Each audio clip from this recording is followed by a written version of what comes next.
시대와 장르를 가리지 않는 독서 시간 북구북구 북튜버 이시안 씨, 북칼럼니스트 박사 씨와 함께합니다. 안녕하세요. 네, 안녕하세요. 자, 오늘은 한때 연극 무대에서 자주 볼 수 있었던 그런 작품이기도 하고 또 중학생들이나 고등학생들이 반드시 읽어야 될 외국 소설에 반드시 이름을 올리는 하지만 실제로 읽은 이들은 그렇게 많아 보이지 않는 네. 자, 니콜라이 고골리의 외투를 읽어보도록 하겠습니다. 니콜라이 고골리. 아, 근데 이름이 네. 요즘에 바뀌었더라고요. 고골이라고 그냥 하더라고요. 고골만 딱 하더라고요. 고골. 네. 아, 이게 원래 리 발음을 안 하는 건데 옛날에는 그걸 이제 영어식으로 읽었던 거군요. 이제 러시아에 대해서 이제 많이 알게 되니까 그냥 고골. 네. 본토 사람들은 그렇게 읽는다. 고골. 먼저 어떤 작가인지 박사 씨께서 좀 소개를 해 주시죠. 네. 그 고골이라고 하는 이름은 필명이라고 해요. 그 성인인 고골리아 노프스키의 앞부분을 따서 이제 이름을 지었다고 하는데요. 이제 풀네임은 니콜라이 바실리에비치 고골입니다. 이 1809년에 태어나서 1852년에 돌아가셨어요. 네. 이 우크라이나의 소설가이자 극작가인데요. 이 우크라이나 폴타바의 소로친치에서 태어나서 그 키이우의 내진 김나지움을 나왔습니다. 네, 우리가 러시아 작가로 알고 있었는데 이게 네. 우크라이나 작가. 우크라이나 작가죠. 네, 소러시아 그 당시 뭐 그렇게 얘기를 하기도 했다고 하네요. 그렇죠. 네. 사실 우리가 이제 이 니콜라이 고골의 외투를 읽었던 건 이제 소련 시절이니까. 네. 자꾸 옛날 소비에트 연합 시절이니까. 소련의 고골리. 네, 소련의 고골리라고 배웠죠. 그것도 그렇고요. 러시아 문학에 엄청난 영향을 미쳤어요. 이 네. 작가가. 그런 면도 아마 그 되게 중요하게 생각했던 것 같습니다. 이 젊었을 때는 배우를 지망을 했다고 합니다. 사진을 보면 되게 해맑게 생기셨어요. 네. 근데 관리가 되려고 러시아의 수도인 페테르스부르크로 이제 이주를 했는데요. 그곳에서 V 알로프라는 필명으로 이 서사 시집인 한스 큐에가르텐을 자비 출판한 게 첫 책이었습니다. 네. 그 이후에 이제 우크라이나 사람들의 생활을 반영한 소설인 디칸카 부근 마을의 야화를 출간을 하면서 작가로서 이제 명성을 얻게 됩니다. 이제 그와 동시에 뭐 그 당시에는 이제 여학교 역사교사로 근무를 하다가 페테르부르크 대학의 역사부 조교수로 있으면서 중세사를 강의하기도 하는데요. 이 선생님으로서는 실패를 해요. 네. 그렇지만 작가로서는 이제 본격적으로 활동을 하게 되죠. 뭐 미드고로드나 광인일기, 뭐 초상화, 넵스키 거리, 코 뭐 이런 작품들을 쓰고 이 첫 희곡인 검찰관을 써냈는데요. 이 작품을 알렉산더 극장과 오스크바에 상영을 하게 되면서 굉장히 막 엄청난 반응을 이제 불러일으키게 됩니다. 근데 이제 진보 세력은 엄청나게 지지를 하지만 지배 세력의 공격도 동시에 받게 되는 거죠. 시각 네. 자체가 민중 시각이잖아요. 그렇죠. 그 이후에 주로 외국을 떠돌면서 글을 썼습니다. 이 33살에 장편 소설인 죽은 혼 1권을 냈어요. 네. 그리고 오늘 읽을 단편이 외투를 발표하게 되는데요. 이 죽은 혼 2권은 썼다가 원고를 전체를 다 태웠다가 다시 썼다가 죽기 한 달 전에 또 태워버립니다. 그러니까 이 정신착란에 빠져서 원고를 풀속에 던지고요. 그 나중에 열흘간 단식을 해서 결국은 자살했다고 얘기를 해요. 네. 돌아가셨을 때가 43살이었습니다. 너무 이른 나이군요. 너무 이른 나이죠. 작가로서는 어떻게 보면 이제 가장 전성기에 들어갈 수 있는 그런 어떤 나이기도 한데. 근데 이때 슬럼프에 빠졌었는데 이 슬럼프를 극복을 하지 못하셨던 것으로 보입니다. 이 고골은 사실주의 문학의 창시자로 꼽히는데요. 이 특히 오늘 읽은 외투의 경우는 도스토옙스키가 우리 모두는 고골의 외투에서 나왔다. 라고 말할 정도로 그 당대와 이후의 작가들에게 아주 큰 영향을 미친 작품이라고 합니다. 천하의 도스토옙스키가 그러니까 러시아 문학하면 딱 두 명밖에 없잖아요. 그렇죠. 톨스토이하고 도스토옙스키인데 도스토옙스키가 우리는 모두 니콜라이 고골의 외투에서 나왔다. 최고네요. 네. 마이클 잭슨 사망했을 때 저스틴 팀벌레이크가 우린 모두 그의 아이들이다라고 했던 그 유명한 문장이 카피였군요. 그러네요. 생각해보니. 자, 이 작품 오늘 읽어볼 외투라는 작품은 어떤 이야기인지 도대체 어떤 내용을 담고 있길래 그 대단한 도스토옙스키가 이런 극찬의 극찬을 했는지 소개를 좀 해주시죠. 이시안 씨께서. 네. 그 이야기는 굉장히 단순하고 검소한 삶을 사는 상트 페테르부르크의 하급 공무원 아카키에비치를 따라갑니다. 네, 이름이 아카키에비치. 처음에 아카키만 보고 약간 일본 사람 이름 같은 느낌도 들었는데 이름이 좀 어렵더라고요. 근데 그 사람의 유일한 소망은요. 수없이 덧대고 수선해서 더 이상 추위로부터 그를 보호하지 못하는 낡은 외투를 교체하는 거예요. 근데 사실 이 사람은 굉장히 성실한 공무원이긴 하지만 그렇게 뭐 대단하게 똑똑한 사람은 아니고 주위 동료들로부터도 좀 무시를 받고 그러거든요. 근데 어쨌든 그래서 결국 엄청난 그 노력과 전략을 통해서 거금을 주고 새 외투를 사게 됩니다. 근데 평소에는 그를 비웃던 동료들이요. 새 외투만큼은 또 축하를 해주고 그것을 위해서 굳이 파티를 연다고 안 열어도 되는 걸 굳이 한다고 저녁 때 초대를 해가지고 가요. 또 이 사람도 저녁 때 돌아다니는 사람이 아닌데 외투를 새로 입었으니까 이걸 또 갖고서 돌아다니고 싶어가지고 그 파티 늦게 갑니다. 그러다가 늦게 돌아오는 길에 또 슬픈 예감은 틀리지 않게도 길거리에서 강도를 당해서 그 코트를 뺏기게 됩니다. 그 코트 너무 억울하잖아요. 그래서 그 외투를 좀 찾아달라고 경찰서도 찾아가지만 허탕이고 결국 여기서 이름도 나오지 않는 유력 인사, 또 유명 인사, 유력 인사한테 그 부탁하러 그 유력 인사의 집에까지 찾아가게 되는데 하필 그 유력 인사가 친구랑 같이 있을 때 간 거예요. 근데 유력 인사가 그 친구 앞에서 좀 뻐기고 싶은 마음에 원래부터 좀 딱딱하게 했는데 훨씬 더 이 아카키를 다그치면서 거만하게 굽니다. 결국 그런 것 때문에 여러 가지 충격이 겹쳐서 심지어 이제 외투도 좋은 외투도 도둑 맞고서 허름한 차림으로 갔으니까. 네. 근데 그래서 이제 돌아오는 길에 굉장히 뭐 심적인 그런 거 그다음에 너무 추웠나 봐요. 그래서 결과적으로 병에 걸려서 죽게 되거든요. 여기서 끝이 아니에요. 하지만 그 길 가는 사람의 외투를 빼앗는 유령이 나타났다는 목격담이 퍼지고요. 사실 아카키를 그렇게 내친 유력 인사도 그 마음에 걸려하긴 했거든요. 살짝 양심의 가책을 받던 참에 바로 그 유령을 만나서 그 유력 인사도 외투를 빼앗기게 됩니다. 그리고서는 그 유령이 사라졌다라고 하는데요. 또 의외로 마지막 장면은 경찰이 외투를 빼앗는 다른 유령을 목격하는데 또 외모는 또 아카키는 아니었던 거죠. 이러면서 좀 마지막에 뭐지 하면서 끝나게 되는 그런 소설입니다. 사실 그 마지막 장면이 좀 섬찟하잖아요. 네. 과거에는 그게 어떤 의미인지 잘 모르다가 이제 와서 생각을 해보면 그것이 이제 한 개인에서 한 계급으로 이제 그 확산되고자 하는 어떤 그 고골의 어떤 야심 같은 게 있는 장면이 아니었나 뭐 그런 생각을 좀 해봤었는데 제 해석이 맞는 건지는 잘 모르겠습니다. 자, 주인공인 아카키 예비치. 도저히 평범할 수가 없는 이름인데 방송 전에 이시안 씨가 이야기해 주신 게 더 충격적인 게 러시아에선 굉장히 평범한 이름입니다. 박사님이 얘기해 주셨습니다. 박사님이 얘기해 주셨죠. 러시아에서 굉장히 평범한 이름이라기보다 이 이름 자체의 의미가 굉장히 평범한 이름입니다. 이 이름을 지어주려고 하는데 어떤 것도 마음에 들지 않으니까 아버지 이름이 아카키예요. 네. 그래서 그냥 너는 아버지 이름을 가져가라. 그래서 아카키라고 이름을 붙이고 심지어 아카키에비치라고 하는 이름이 뭐냐면 아카키의 아들이라는 뜻입니다. 그러니까 아카키의 아들인 아카키다. 그냥 이런 뜻이에요. 그게 서양에서는 쓴자가 붙어서 요한의 아들 요한슨 이런 거잖아요. 네. 그 이 사람 이름이 철수 아들 이런 거네요. 철수 아들인 철수. 뭐 약간 뭐 이런 거죠. 이름의 평범성에서 이제 또 상징하는 것들이 있겠죠. 아카키에비치.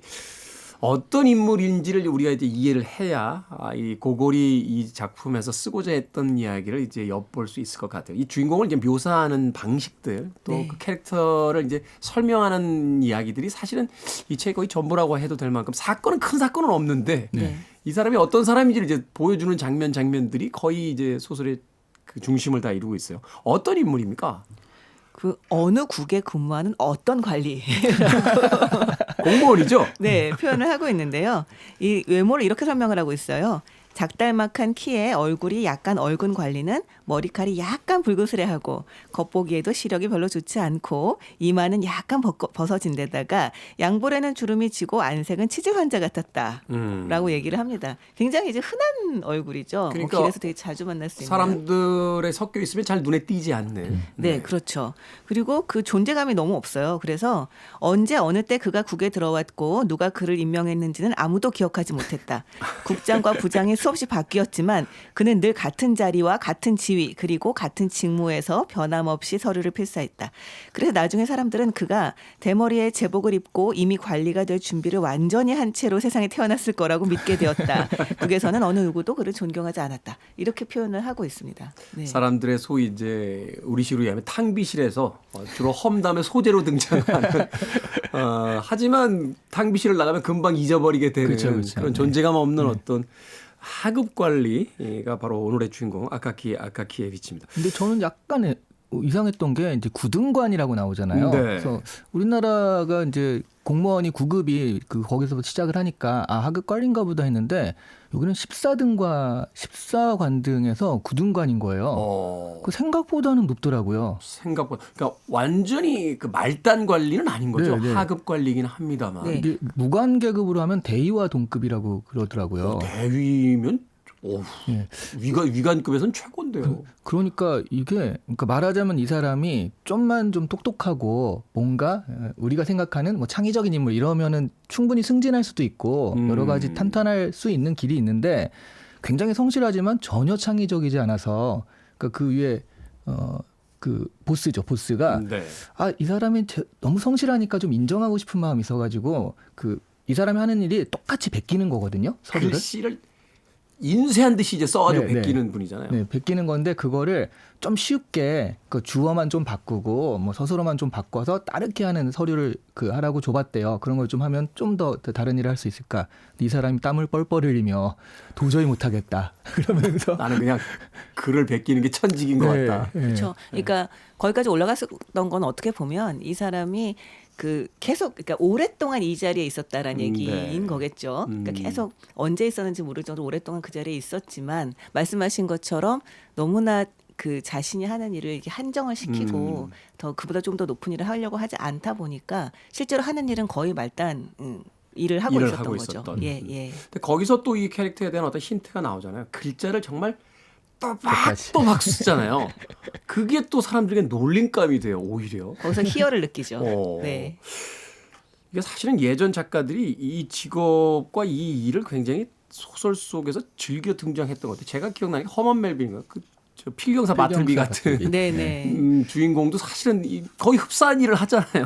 네, 그렇죠. 네. 사실 우리 시대에는 정말 볼 수 없는 네, 그런 직업이라고 할 수 있죠. 사실은 저희 부모님 세대만 해도 타이프라이터라는 직업이 있었어요. 그러니까 이게 타자를 치는 사람을 그 타자를 치는 직업이 있을 정도로 그 당시에 이제 어떤 새로운 직업인데 그 이전에 바로 이제 글자를 또박또박 관공서용 서류를 또박또박 만들어 나가던.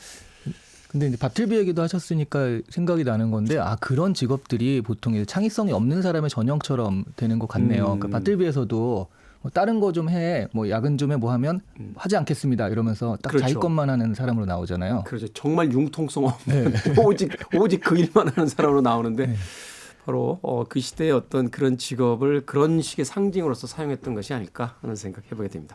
자, 북구북구 오늘 니콜라이 고골의 외투 읽어보고 있습니다. 자, 이 외투는 과연 주인공인 아카키에비치에게 어떤 의미였기에 새 외투를 갖기 위해서 이토록 노력을 하는지 또 그것이 이 책에서 이야기하고 있는 당시에 이제 말하자면 뭐라 불러야 되죠? 소련? 우크라이나? 하여튼 여기는 러시아죠. 네, 제정 러시아 네, 시절이죠. 네, 네. 네, 제정 러시아의 어떤 그 의미로서 작가가 이제 등장을 시키고 있는지 정말 이제 이 외투 하나를 사기 위해서 눈물겹잖아요.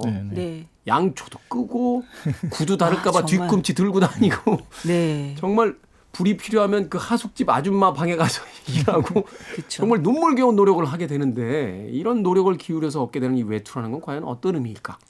근데 이 외투라고 하는 건 정말로 이 춥고 가난하다라는 것을 가장 잘 보여줄 수 있는 그렇죠. 네, 그런 소품인 것 같아요. 근데 저는 사실 이걸 보면서 이게 한편으로는 그러니까 지금을 생각하게 되더라고요.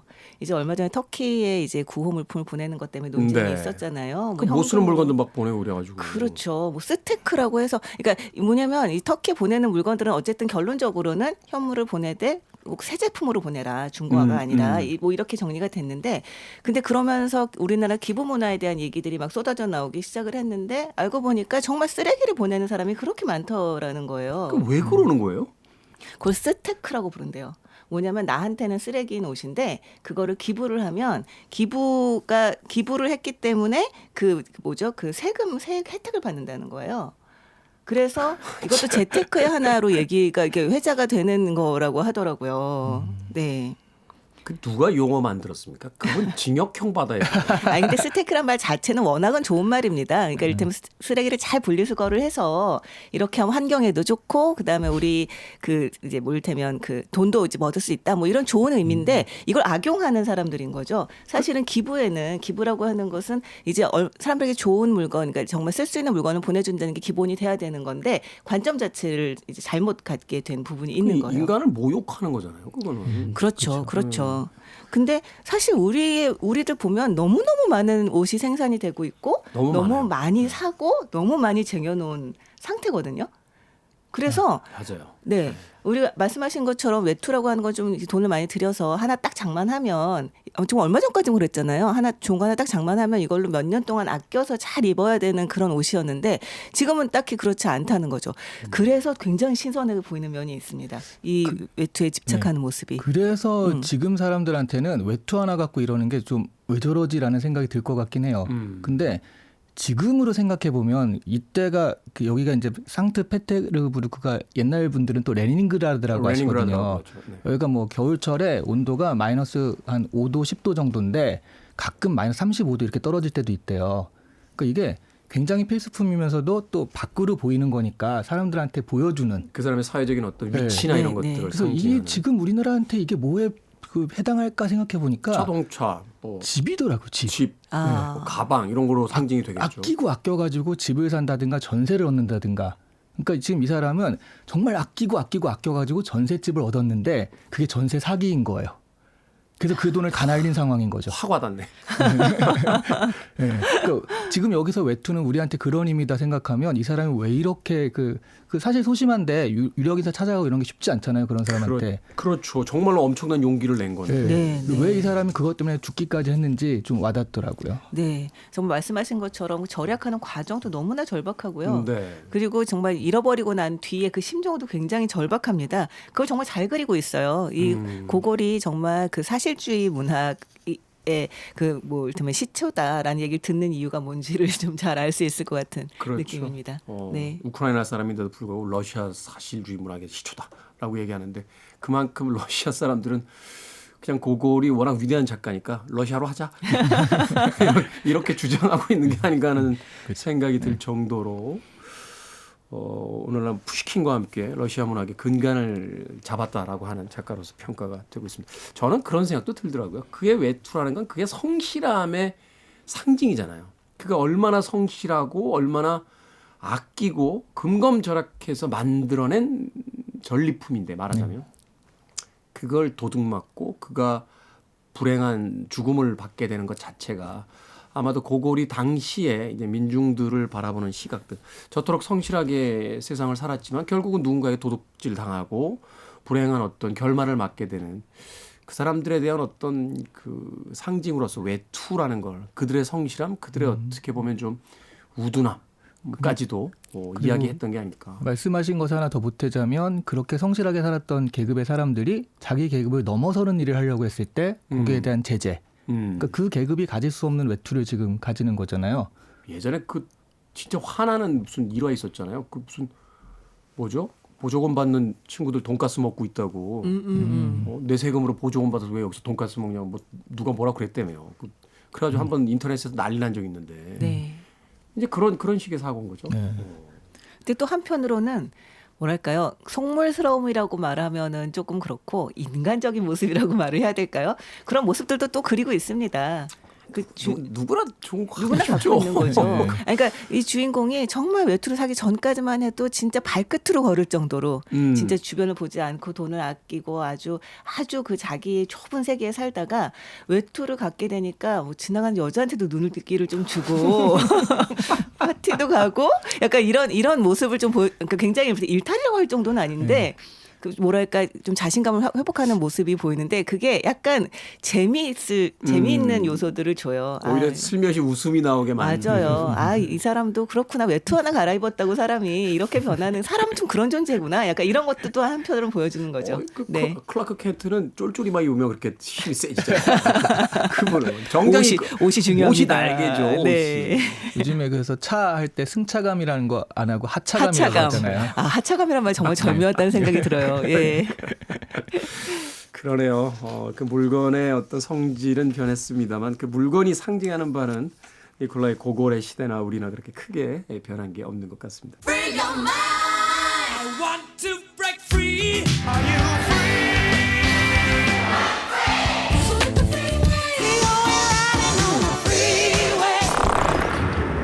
Freeway. 빌보드 키드의 아침 선택 KBS 2라디오 김태훈의 프리웨이 김태훈의 프리웨이입니다. 자, 북구북구 박사씨 이시안 씨와 함께하고 있습니다. 자, 니콜라이 고골의 외투 읽어보고 있습니다.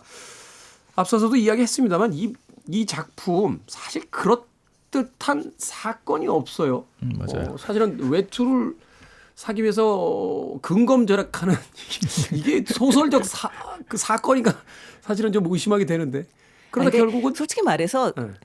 그렇던 사건이 굉장히 있죠. 아니, 그러니까 외투로 강탈당하는 거나 죽는 거나 유령이 되는 거는 사실은 하나하나는 좀 아주 대단한 사건들이라고 저는 생각을 합니다. 강탈과 죽음까지는 뭐 그런데 그렇죠. 그건 이제 순식간에 벌어지고. 네, 그러니까요. 말씀하신 네. 것처럼 이게 대단한 사건처럼 보이지 않는 이유가 말씀하신 것처럼 이 사람을 묘사하고 이 사람의 상황을 묘사하고 이런 데 굉장히 많이 공을 들이고 있기 때문에 네. 우리한테는 오히려 이게 뭐 일어나고 있는 일이 대단한 일은 아닌데라는 생각이 든다는 거죠. 네. 그러니까 거기에 어떤 굉장히 치중하고 있죠. 사건을 쫓아가는 게 아니라 이제 묘사에 맞아요. 의해서 네. 책의 거의 대부분이 이제 가고 사건은 이제 뒤에 가서 축약돼서 이제 벌어지니까. 근데 네. 또 재밌는 건 이 묘사가 모든 사람한테 공평하진 않아요. 여기 보면 저는 그래서 이 작가가 독자를 가지고 노는 듯한 여유 뭐 이런 게 느껴지는 게 거기 그런 서술이 나오거든요. 뭐 인물 묘사 이 사람은 좀 하기 귀찮은데 일반적인 소설에 관해니까 어쩔 수 없이 이 사람을 묘사하자면 뭐 이런 식의 표현이 나와요. 작가가 좀 개입을 좀 하고 있습니다. 네, 이야기 네. 속에. 네. 현대 소설에서 하지 말라는 건데. 그렇죠, 그렇죠. 그렇죠. 이제 그렇게 이제 자신을 이제 슬쩍 드러내면서 작가가 이 상황들을 이제 컨트롤하는 걸, 그러니까 이제 조정하는 걸 이제 보여주고 있죠. 사실 이 고관에 대한 그 묘사는 정말 재밌었어요. 저는 그러니까 고관이 얼마나 권위적인 인간인가를 보여주기 위해서 어떻게 보면 좀 평면적이고 상투적인 표현을 쓰기는 하는데요. 네. 이 표현이 너무 재밌었습니다. 여기서 이 고관이 하는 말은 거의 세 문장이었다고 해요. 그 세 문장이 뭐였냐면 어떻게 감히 이럴 수 있어? 누구와 얘기하고 있는지 알고 있어? 누가 앞에 서 있는지 알고나 있어? 이 세 마디로 모든 것을 다 했다라고 얘기를 하는데 내가 누군지 알아? 이거 그렇죠. 이거. 그렇죠. 네. 이게 참 우리 주변의 사람들도 좀 떠오르면서 좀 약간 웃음이 나더라고요. 예. 저는 그런가 하면 이 페트로비치인가요? 그 재단사. 네. 이 외투 만들어 주는 사람. 네네. 외투가 완성됐을 때 같이 기뻐하잖아요. 네. 그거 참 인상적이었어요. 말하자면 인상적이었어요. 그 하급 관리와 노동자 또는 이 계급들의 어떤 그 연대 같은 걸 보여주는 그런 씬인 것 같아서 그렇죠, 굉장히 그렇죠. 인상적이었거든요. 아니 근데 그 기뻐하는 게 단순히 당신에게 좋은 코트가 생긴 기뻐라기보다는 내가 정말 훌륭한 작품을 만들었다는 자부심에 가깝잖아요. 그렇죠. 그래서 코트를 딱 입고 가는 그 주인공을 몰래 뒤에서 따라가면서 뒷모습을 딱 보고 자기 얼른 작품. 달려가서 맨 앞으로 간 다음에 그 오고 있는 앞모습을 또 이렇게 지켜보는 그런 장면이 나오죠. 그 순박함들. 네. 네. 그래서 이 소설의 매력이 있는 것 같은데 캐릭터들이 지금으로 봐도 굉장히 입체적이잖아요. 맞아요. 그렇죠. 캐릭터들이 굉장히 재밌어요. 네. 사실 유력 인사는 이름도 안 나오는데도 이 사람이 그러니까 뻐기는 마음, 그 약간 좀 이 사람 이런 사람이구나 하다가도 마지막에도 양심의 가책도 받고 그 단순하게 볼 사람들이 별로 없어요. 네. 다들 입체로 나와서 지금 봐도 캐릭터들은 너무 재밌다라는 생각이 들거든요. 맞아요. 그렇기 때문에 주로 이제 연극 무대의 원작으로 사용이 되는 게 아닌가 하는 생각이 들어요. 이 캐릭터들 자체가 굉장히 연극적이고 어떤 하나하나 다 그 묘사들이 살아 있어서 극화하기에 굉장히 좋은 작품이 아니었나 하는 생각을 해보게 됩니다. 그런데 역시 이 작품은 비극입니다. 그것이 아마도 당시 이 니콜라이 고골이 살았던 그 러시아의 어떤 관료주의, 또 사회에 대한 어떤 냉철한 비판이라고도 볼 수 있을 것 같은데 그런 부분들을 조금 더 읽어주신다면. 이 경찰서장을 만난 에피소드에서도 그 모습이 되게 분명하게 드러나는데요. 아침 일찍 찾아갑니다. 외투 밤새 잠을 못 잤잖아요. 그렇죠. 어떻게 잠이 와요, 이게? 아침 일찍 갔더니 주무시고 계십니다. 쫓아내요. 10시에 갔더니 아직도 주무시고 계십니다. 쫓아내요. 그래서 집에 갔더니 결국은 또 갔더니 이번엔 집에 없습니다라고 이제 쫓아냅니다. 그래서 이제 다시 그 경찰서로 가서 갔더니 점심시간입니다. 또 이렇게 얘기를 하는 거죠. 그래서 이 사람이 참다 못해 이제 화를 냈더니 결국은 만났어요. 만났는데 외투를 잃어버렸다 찾아달라고 말을 하면 찾아줘야 되잖아요. 근데 주인공에게 왜 그렇게 늦게 귀가를 했냐, 어떤 지저분한 곳에 들른 건 아니냐, 이런 것들을 오히려 물어보면서 그러니까 주인공에게 탓을 네. 하잖아요. 네? 주인공에게 탓을 하잖아. 왜 투를 그렇죠. 잃어버린 게 네 잘못이 아니냐 이렇게. 그렇죠. 그래 결국은 변변한 말도 못하고 돌아오게 되는 그 모습을 보여주죠. 정말로 전형적인 어떤 그 아주 관료적인 모습을 보여주고 있습니다. 그렇죠. 저는 관료는 아닌데 그 관료의 모습을 보면서 문득 컴퓨터 프로그램 하나가 떠올랐어요. 활동적인 X라고. 깔고 이거 깔고 저거 깔고 또 로그인 깔고 또 깔고 은행 업무 한번 처리하려면 뭐 한번 하려면 또 깔고. 정말 그게 진짜 그렇게 오래된 게 아닌데 지금 사람들은 절대로 못 참을 수 없는 그리고 거 아닌가요? 기껏 본인 인증해서 깔아놨더니 로그인 하라고. 그건 지금도 나가고 있습니다. 그러니까 이게 뭐지? 하는 생각. 네. 이거는 정말 위대한 컴퓨터 천재들이 자신들의 재능을 총동원해서 사람들에게 약오르지라고 말하고 있는 게 아닌가 하는 생각이 들었던 기억이 나는데 이런 일들이 실제의 어떤 관료주의에서 비롯됐을 때 그 사회가 어떠했는지를 이 고골의 외투가 이야기하고 있습니다. 자, 무려 181년 전의 작품입니다. 200년이 다 돼가는 작품인데 지금도 읽어야만 하는, 이것이 더군다나 중고등학생들의 필수 필독 외국 소설로 분류되고 있는 그 이유가 분명히 있겠죠.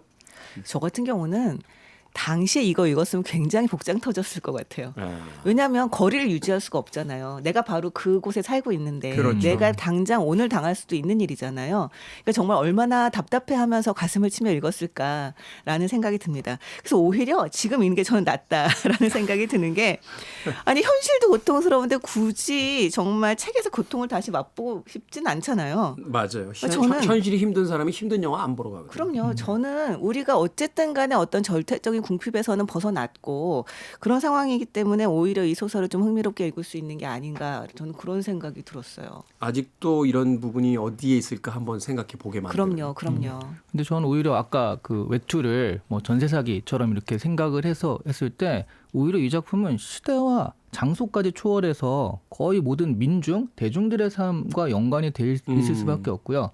예를 들어 우리나라의 기생충 같은 영화가 굉장히 한국적인데도 전 세계에서 그거에 공감하는 사람이 많다라는 건 그 시대를 초월하고 공간을 초월해서 그 비슷한 대중들의 삶이라는 게 그렇게 나아지지 않은 그 공감을 일으키는 것이 아닌가 싶은 생각이 들어요. 사실 네. 유럽이나 미국에서도 최근 화두는 빈부격차예요. 네. 특히 이제 깐 영화제 몇 년 동안의 그 그랑프리작들 다 보면 다 빈부격차를 다루고 있는, 계급의 문제를 다루고 있는 작품들이 다 그랑프리를 받았던 뭐 그런 해들이었으니까. 네. 게다가 약간 상황은 다르다라고 할지 모르지만 정말 우리가 공감할 수 있는 요소들이 되게 많이 있습니다. 그렇죠. 그러니까 예를 들어서 이 외투를 아주 어렵게 맞췄더니 막 동료들이 막 축하해 주면서 이거 너 서로 맞췄으니까 우리 한잔 해야지, 뭐 야회를 열어라, 막 이런 얘기를 하잖아요. 이 사람은 외투 하나 맞추는데도 어마어마하게 절약을 해 겨우 돈을 만들었는데 뭐 야회를 열라, 막 이런 얘기를 하니까 굉장히 당황을 합니다. 그랬더니 고관이 내가 대신 열어줄게 이러면서 초대를 하는 거잖아요. 네. 이 사람이 자기 그 새 외투를 입고 딱 갔을 때 막 벽에는 외투들이 걸려 있는데 정말 좋은 온갖 종류의 좋은 외투들이 걸려 있어요.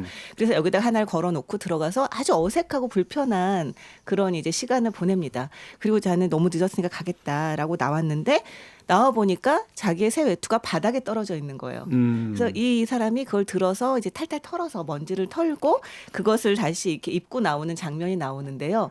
정말 그 축하의 대상이었던 그 외투가 바닥에 떨어져서 뒹굴고 있는데 그걸 먼지를 털고 입고 나오는 그 심정.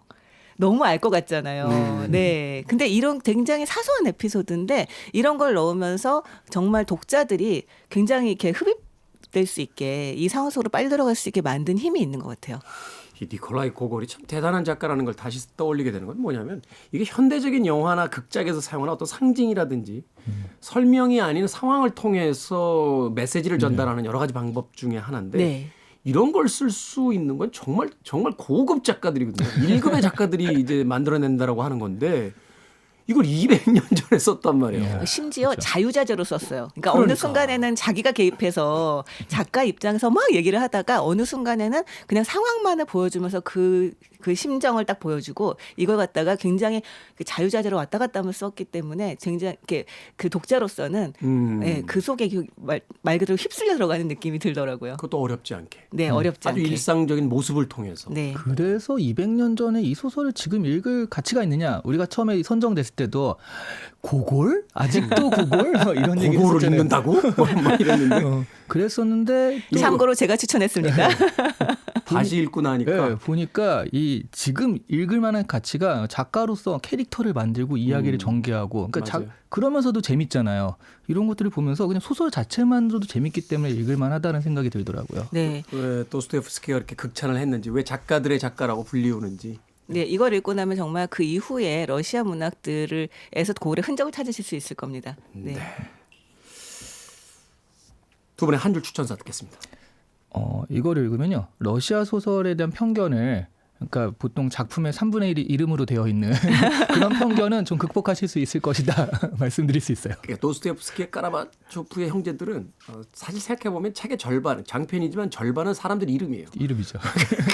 한 사람이 막 한 20개씩 가지고 있고 이름을. 예, 당시에는 원고리 양, 뭐 지금도 마찬가지지만 원고리 양으로 돈을 받았으니까 굉장히 기가 네, 막히네. 남는 장사를 하지 않았나라는 막히네. 생각이 듭니다. 네. 추천사. 네. 이건 추천사라고 하기 좀 어렵고요. 이걸 읽으실 때는 꼭 따뜻한 방 안에서 읽으세요. 정말 제대로 춥습니다. 네. 그러네요. 마음이 추워지는 그런 책이죠. 자, 오늘 북구북구 니콜라이 고골의 외투 읽어봤습니다. 다음 주에는 그래픽 노블입니다. 마르잔 사트라피의 페르세폴리스. 참 화제가 많이 됐던 그런 그래픽 노블이었습니다. 이 책 읽어보도록 하겠습니다. 북튜버 이시안 씨, 북칼럼니스트 박사 씨와는 다음 주에 뵙겠습니다. 고맙습니다. 네, 네, 고맙습니다. 감사합니다.